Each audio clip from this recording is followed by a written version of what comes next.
નમસ્કાર, આપ જોઈ રહ્યા છો નેશન પ્લસ ન્યૂઝ. હું છું આપની સાથે હેતલ ભગત. દર વર્ષની જેમ આ વર્ષે પણ લો ફેકલ્ટી ખાતે નેશનલ લેવલ મૂટ કોર્ટ કોમ્પિટિશનનું આયોજન કરવામાં આવેલું હતું, જેનું નામ લક્ષ્ય 8 વેરિટાસ છે.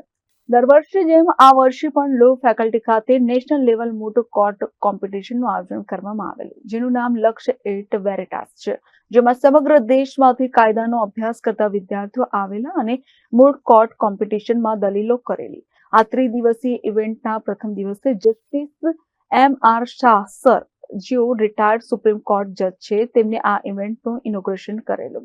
આજે આ ઇવેન્ટનો છેલ્લો અને ત્રીજો દિવસ છે, જેમાં આજે ફાઇનલ રાઉન્ડમાં હાઈકોર્ટના 3 સિટિંગ જજની સામે તમામ દલીલો થશે, જેમનું નામ છે જસ્ટિસ નિર્જર દેસાઈ, જસ્ટિસ વૈભવી નાનાવટી, જસ્ટિસ S.V. પિન્ટોએ હાજરી આપેલી અને તેમની સામે ફાઇનલ રાઉન્ડની દલીલો થઈ હતી. સમગ્ર ઇવેન્ટનું આયોજન લક્ષ્ય 8 વેરિટાસની ટીમ, લો ફેકલ્ટીના વિદ્યાર્થીઓ, ડીન અર્ચના ગાડેકર મેડમ અને સમગ્ર લો ફેકલ્ટીના ટીચિંગ સ્ટાફ વડે કરવામાં આવી હતી, જેની સંપૂર્ણ માહિતી પાર્થ પંડ્યા વડે આપવામાં આવી હતી. આજે લક્ષ્ય 8 વેરિટાસ જે મૂટ કોર્ટ કોમ્પિટિશન છે નેશનલ લેવલની, એનું લો ફેકલ્ટી ખાતે આયોજન કરવામાં આવેલું છે. આ 3 દિવસની ઇવેન્ટ છે, 31 પહેલી અને બીજી, જેનો આજે આ ફાઇનલ રાઉન્ડ છે. ઘણા વર્ષોથી આ નેશનલ મૂટ કોમ્પિટિશનનું દર વર્ષે આયોજન કરવામાં આવે છે.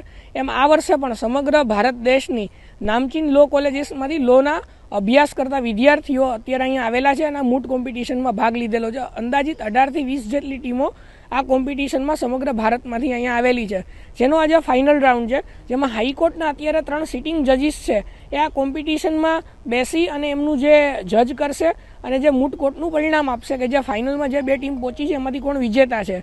આની ઉપરાંત જે આની શરૂઆત હતી ત્યારે શાહ સાહેબ, જે સુપ્રીમ કોર્ટના રિટાયર્ડ જજ સાહેબ છે, એમના વડે આનું ઇનોગ્રેશન કરવામાં આવેલું હતું અને આજે આ ઇવેન્ટની અહીંયા પૂર્ણાહુતિ થશે. કેમેરામેન નવનીત પ્રવીણ સાથે Satyam Navajkar, Nation Plus News, Vadodara. સમાચારોનો સતત અપડેટ મેળવવા માટે અમારી નેશન પ્લસ ન્યૂઝની યુટ્યુબ ચેનલને સબસ્ક્રાઇબ કરો, બેલ આઇકન દબાવો અને જોડાયેલા રહો ફેસબુક, ઇન્સ્ટાગ્રામ અને ટ્વિટર પર.